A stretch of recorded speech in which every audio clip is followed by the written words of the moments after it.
My fabulous chemistry minions? Here we go. Video 2. Let's dig into the vocabulary. Disclaimer. I took this vocabulary quiz and there is 4 definitions.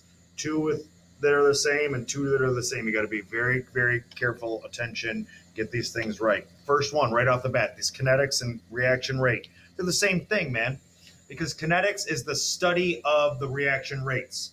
So I should have the study of reaction rates there is what I should do. That's how I should do that. Kinetics is the study of reaction rates. So it says the reaction rate. Well, here's the hint. Ready? Reaction rate's the next word. So the rate of reaction is not the definition for reaction rate. Okay, different definition for reaction rate. This is a picture of an old lab you guys did doing solid Alka-Seltzer tablets versus powdered Alka-Seltzer tablets to time it, right? The reaction rate is how quickly a reaction occurs, not recurs. Time versus reaction progress. How long does it take? So how quickly is going to be the definition for reaction rate. Okay. Collision theory. Here go a bunch of atoms flying around, and do they collide or not? This is the idea that describes what it takes for a reaction to occur. It starts with collision of reactants. That is collision theory. An effective collision. Here's an example. They hit in the right way and the reaction takes place. A collision that doesn't have enough energy. I don't know if these gifts are even any good anymore. But you know. An effective collision. This is the collision of reactants with enough energy and proper orientation to start a chemical reaction. If you couldn't tell by that definition, it is literally what's going to happen when we get into collision theory and describing an effective collision. I need those 2 things, enough energy and proper orientation in space. We'll get to that. The red dotted line is how we draw a catalyst graphically on a potential energy diagram. So a catalyst is a special substance that speeds up a chemical reaction, but by definition is not consumed by the reaction. Technically, it doesn't take real part in the reaction itself. Otherwise, I'd change the reaction. It's something that helps speed things up, and I'll get into that in more detail when we get into those things. Okay. Thermodynamics. This is a piston moving right via heat, moving right. This is the study of entropy and enthalpy in chemical reactions for chemistry's purposes. The study of entropy and enthalpy in chemical reactions. Real thermodynamics has to do with heat and physics. We're going to get into a little bit how it crosses over into chemistry. We're going to be looking at those 2 things. This is a classic potential energy diagram.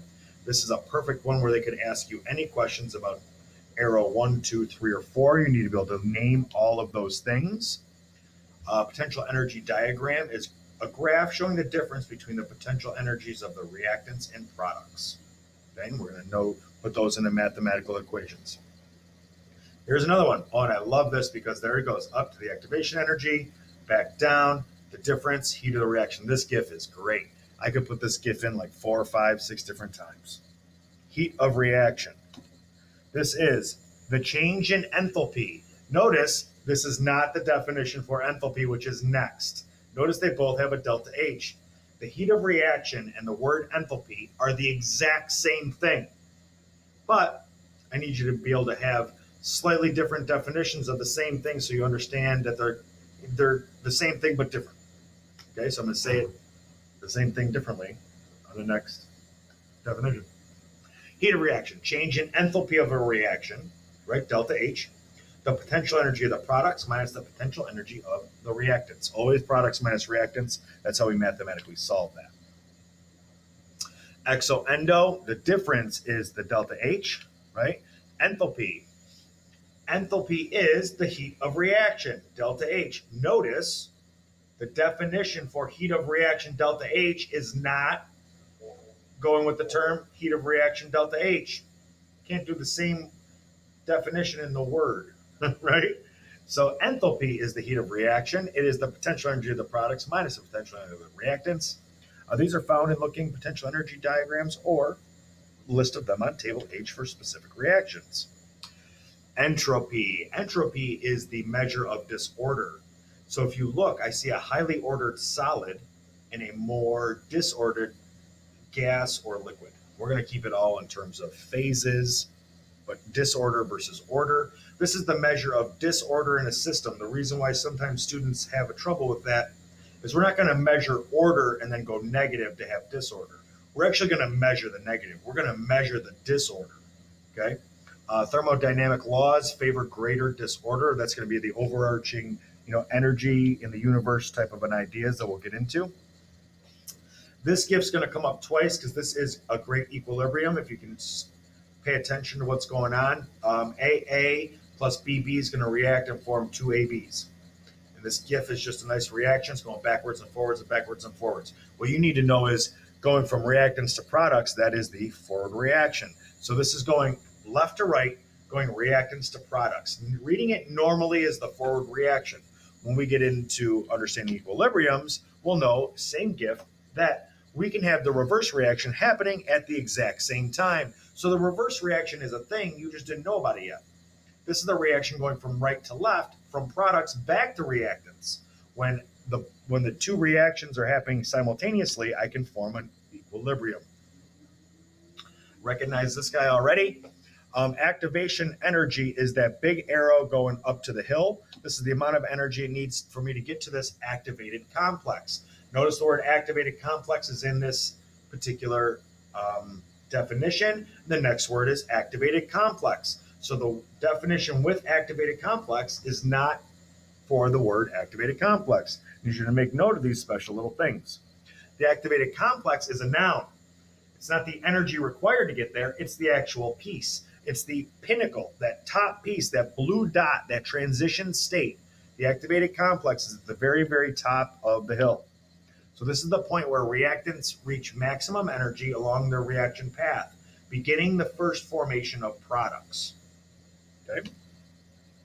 Equilibrium. This is what it used to look like on my desk when Newton's cradle worked right. Equilibrium. One step forward, one step back. One step forward, one step back.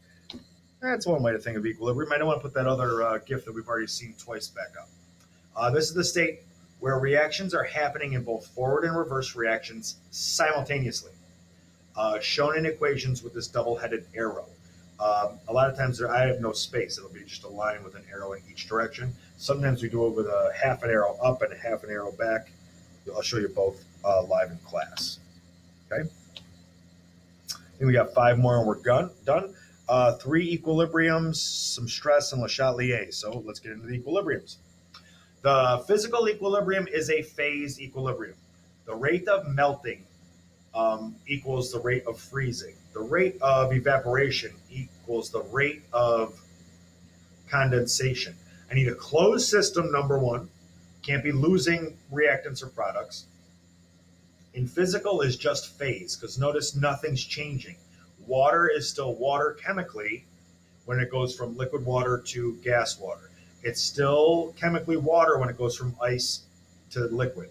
Okay, I'm just changing the phase. So a physical equilibrium is a phase equilibrium. Notice rate being the key word. I'm going to make you write that a lot because when the equilibrium comes into play, we're getting into rates. This is kinetics. This is about rate of reactions.